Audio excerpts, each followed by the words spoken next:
Welcome back to my channel. So in the last video I have showed you, or let's say share with you, the theoretical part of the anomaly detection. So I'm super excited here to share some let's say awesome update in my project AnomaVision, which is indeed it's let's say optimized and extended from this repo here. As you can see here, this is the one I have cloned, I have updated and optimized the algorithm. So if you would like to, let's say, to make a comparison between this and this, please please do it.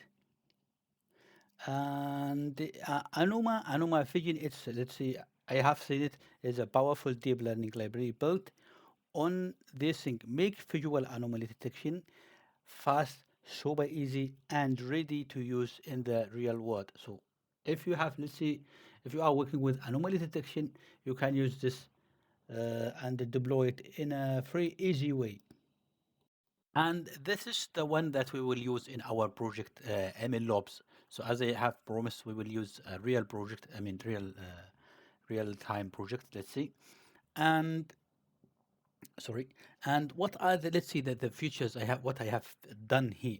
It's lighting fast and memory efficient. So I have, if you run this and try to compare between this and this, and I'm quite sure it will save you up 60% of the memory, and also in a posted speed. So the result will be quicker and in any hardware. I have tested in a CPU and also in a on a GPU. I mean, I have no GPU here, and but in a Google Colab. But yeah, by the way, and when we let's say create our MLOps pipeline, we will try to use CPU, because it. I will just show you in a minute how it's really fasting in when I train the MA, when I train it on my PC on a CPU, and also the inference will be on a CPU. I will show you the result, I mean the time. And also what I have done, which is really important, which is seamless or ONNX deployment. So you can see now is this repo here, it's supported ONNX, which is of course you know what is the ONNX, and it's really fast in the inference time. And also I have mixed precision magic, so you can it support floating point 1632 automatically. It just depends on CPU and also GPU. And flexible, then the flexible modular. So I have uh, if you see here in this text, I have just keep the same name. So you can see here, this is the feature extraction, this is the Mahalanobis distance calculation, and this is the algorithm. And I have just, let's say, refactoring the code somehow. And yeah, by the way, regarding the PaDiM here, and you can see in the evaluation, in the evaluate, I have one for memory efficient function for one memory if you have a big data set that you would like to evaluate on, and the one with fast, let's see, optimized memory.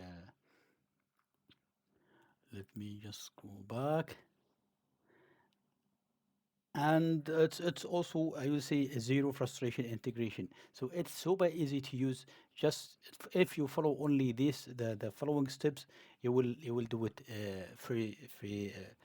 I mean, without any issues. So how it's easy? So check this out. Load your dataset, train the model, and just with a few lines of code, export it to ONNX. Also try to run the ONNX, or if you would like to run the PyTorch model, and predict the anomalies. Done. So this is, for instance, just examples. And you can see here, just clone this repo, go to this directory here, and run this command in this directory, either with Visual Studio Code, or maybe if you would like to use PowerShell. And here you can see here, this is our dataset. How to load the dataset. This is loading the dataset. Just path to the data, the good, only the good data. And here's this data loader device initializing the algorithm, and he training, and here the export the model. and here you can, for instance, do the prediction. I will show in a minute how to run. And this is if you would like to use a CLI command. So you can see Python and just put the data set, the model path.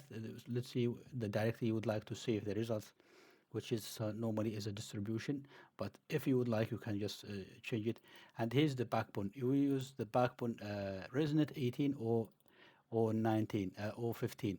And also there's another one. I will add it by the way, if you would like to contribute in this repo, please do it.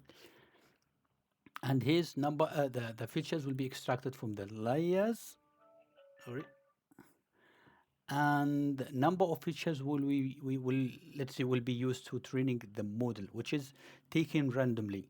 In the paper they said they have used principal component analysis for the feature reduction, but randomness was more efficient.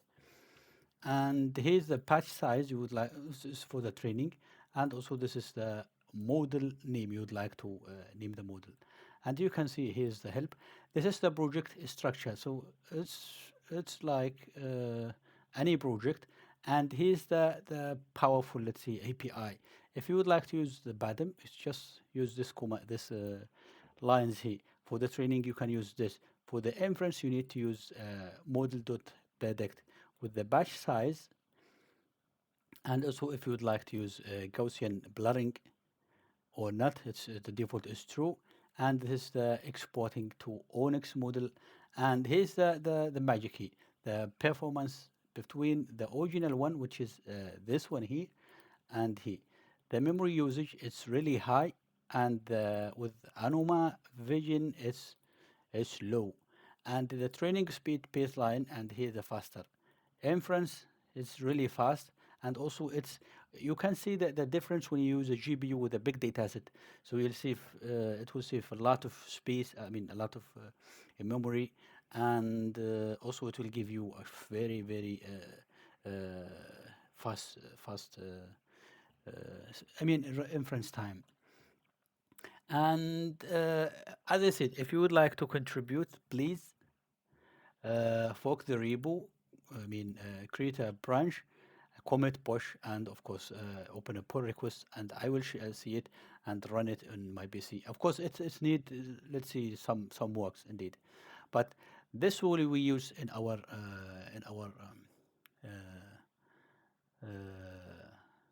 MLOps.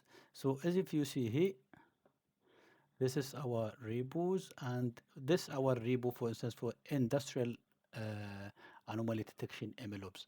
So this is our, let's see, main repo. So now we have two repos here, this and this. I will try to find a better way how to maybe to use a sub module in this one, or maybe subgraph, subtree, and I will see. I will do the best. And you don't care about this. I will do everything for you, and you just need to uh, clone any, for instance, this one here, and the anomaly detection will be here included. And the source will be, for instance, the training will be here. Uh, the code for the training will be here, and everything will be, let's see, easy for you. And let me just show you here what I see here. So, for instance, this is the PaDiM, and you can see here. Let me just go up and clear the output. Here you need to import training. Just add the data set, let's say that directly to your data set, only the battle. And by the way, you have to download data set from here, from this link here, and try to use, for instance, any class. So in my case, I have been using battle. And for the data loading data set, you have to load the data set, only a good data set. Batch size for the training is 2 because I am using a CPU. And the model building, I mean, initializing the model, I'm using ResNet. Layers, number of features, I just need in the layer 0. Let's see, the layer 1. This is the fit, and here's the saving the result, saving the model on this directory here. And here I'm doing the inference. I will show in a minute how to do the inference. And for the make prediction, for the making the prediction, you can just use this for the classification. I mean, you need to make a classification for the pixels and also for the image to get the heat map. And the next important one, it's of course, this is not relevant anymore. I will have to cut this because I have already evaluation here. So if you would like to evaluate the system itself, you can use eval function, eval file. So let me just go back, and of course this will be also deleted. And here is interesting stuff.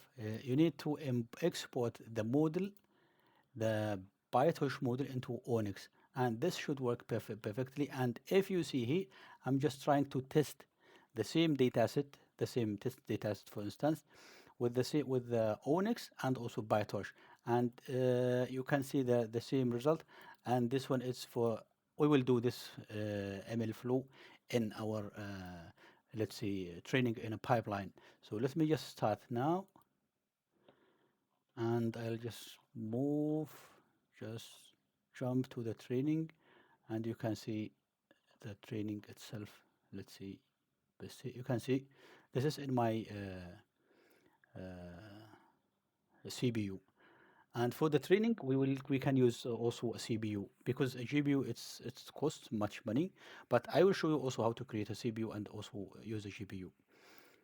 This is also in a, if you see in a main file here, if you see, you have a dataset backbone, the the device. Okay, the device is detected automatically, and you can see now. Let's see, just jump to the result. Yeah, by the way, see, I just have to had the to, let's see, predict several times on the same data set, and I have, say, for instance, 5 images with this size here. It took 500, let's see, 400 millisecond, and which is it's really fast on a CPU and on a patch size. And let's see, for instance, you can see this is the image score with the PyTorch model. And if we see now, just keep this, just try to not to memorize it, but have a look, and we will see now this is the result of the image. So you can see this is a defected area here. It was selected exactly, and let me just go to the by ONNX, and I can show you. Okay, there's an error here because I have deleted the file. I have deleted the function of the pre-processing. Guys, sorry for this. It was changing this.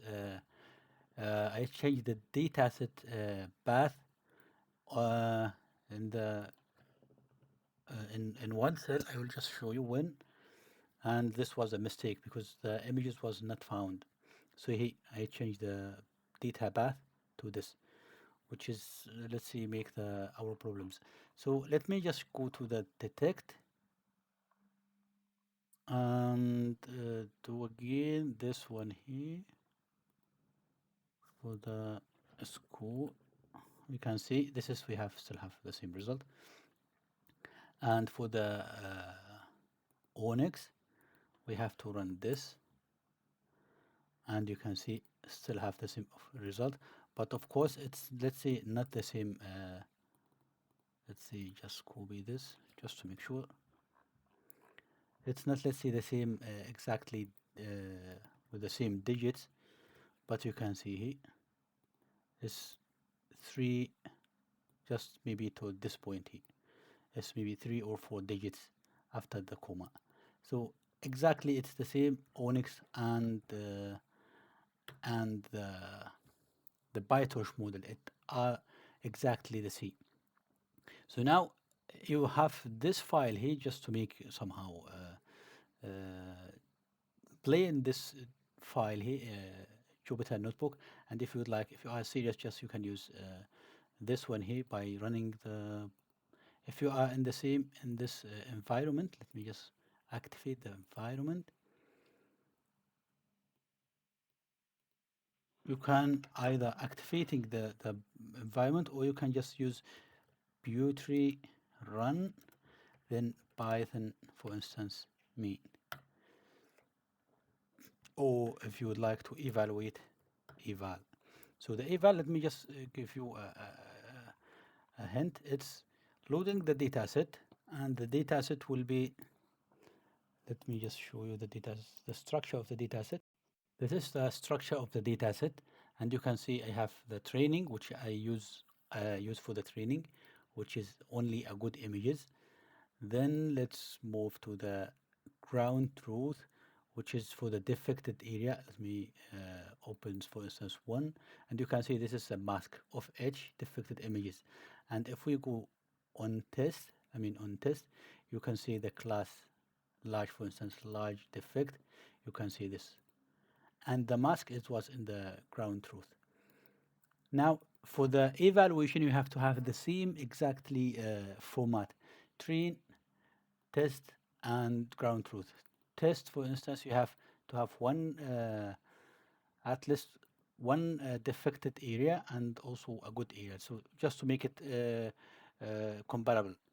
And here you have the ground truth. For the good, we have no ground truth, so the mask will be black. Everything will be black. There's no white area here. And yeah, let me just go here. And to run this, for instance, you can see I have added two different methods, which might be, let's say, if you have a big data set, you can use evaluate memory efficiency. And let me just see, run this one here, and see the matrix, or let's see the evaluation matrices on this data set. I have, let's say, 83 images, which is defected and non-defected. And here's the progress bar, and it took 9 seconds. Okay, I just comment this line, which is indeed important to show us the evaluation matrix.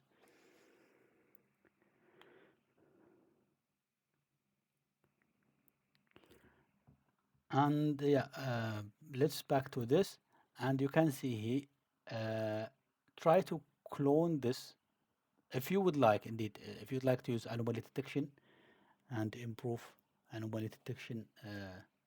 So this is the result, and let's see here.